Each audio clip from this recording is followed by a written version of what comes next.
નમસ્કાર, આપ જોઈ રહ્યા છો સંદેશ ન્યૂઝ અને આપની સાથે હું છું લખમા। એક મહત્વપૂર્ણ સમાચાર જેમાં 5 રાજ્યોમાં વિધાનસભાની જે ચૂંટણી હતી તેને લઈ અને અપડેટ સામે આવી રહી છે। 3 રાજ્યોમાં ભાજપનો જલવો જોવા મળી રહ્યો છે।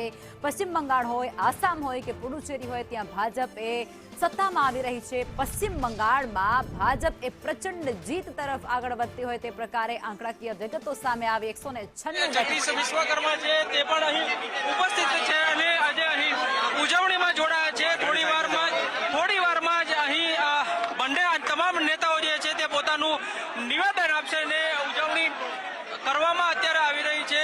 જીતના કયા ફેક્ટરો છે તે તમામ બાબતો લઈને તેમના દ્વારા માહિતી જે છે તે આપવામાં આવશે।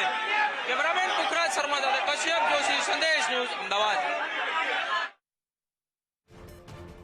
તો આ 3 રાજ્યોની અંદર ભાજપની જીત તરફની આગી કૂચ બાદ ગુજરાતની અંદર પણ કમલમ ખાતે અને અનેક શહેરોની અંદર ભવ્ય ઉજવણી કરવામાં આવી રહી છે।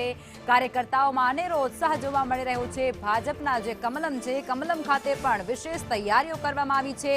ઝાલમુરી ખાઈ અને ત્યાં ભાજપના કાર્યકર્તાઓ છે તે ઉજવણી કરતા જોવા મળ્યા હતા અને આ બધા વચ્ચે ભાજપના પ્રદેશ પ્રમુખ જગદીશભાઈ વિશ્વકર્મા તેઓ પણ ત્યાં પહોંચી ચૂક્યા છે। કાર્યકર્તાઓનો ઉત્સાહ વધારવા માટે તેઓ પણ આ જીતનો એક ભાગ બનવા માટે ત્યાં પહોંચી ગયા છે અને તેમની ઉપસ્થિતિ બાદ અનેક જે નેતાઓ છે, કાર્યકર્તાઓ છે તે પણ ભાજપના કમલમ ખાતે પહોંચશે તે પ્રકારની અત્યારે વિગતો સામે આવી છે।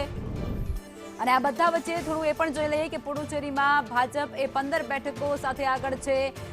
આ તરફ આસામની અંદર 97 બેઠક સાથે તે આગળ વધી ચૂકી છે અને પશ્ચિમ બંગાળમાં તો સૌ કોઈએ જોઈ લીધું છે કે 196 બેઠકો સાથે ભાજપ એ જીત તરફ એટલે કે પ્રચંડ બહુમતી તરફ આગળ વધી રહી છે। અને આ તસવીરો અત્યારે સામે આવી રહી છે કમલમ ખાતેથી, જેમાં જગદીશ વિશ્વકર્મા પ્રદેશ પ્રમુખ પણ છે અને તેમની સાથે અન્ય જે કાર્યકર્તાઓ છે તે પણ ઉપસ્થિત જોવા મળી રહ્યા છે। ઉત્સાહનો કોઈ પાર નથી, અનેરા ઉત્સાહ સાથે તેઓ ઉજવણી કરતા પણ જોવા મળી રહ્યા છે।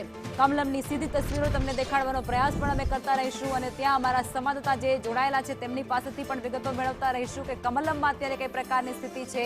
પણ એ બધા વચ્ચે ગુજરાતના ખૂણા-ખૂણાની અંદર અત્યારે ઉજવણી થઈ રહી છે અને આ તસવીરો ફરી એકવાર કમલમથી સામે આવી રહી છે, જેમાં ડેપ્યુટી સીએમ પણ હાજર જોવા મળી રહ્યા છે।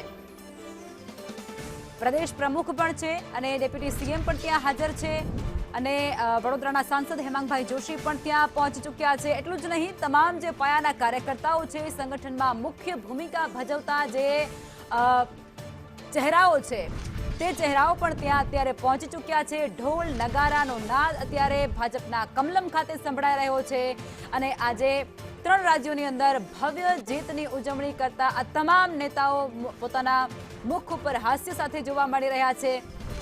કાર્યકર્તાઓનો ઉત્સાહ વધારવા માટે ભારતીય જનતા પાર્ટી એ ઉજવણી કરતી હોય છે, ત્યારે કમલમની અંદર બહેનો પણ મોટી સંખ્યામાં પહોંચી ચૂકી છે। ભાજપના અંદર જે અનેક મુખ્ય ભૂમિકા ભજવતી હોય છે, અનેક એવા હોદ્દાઓ પર એ કાર્યરત હોય છે, તે તમામ મહિલાઓ પણ ભાજપના કમલમ ખાતે જોવા મળી રહી છે।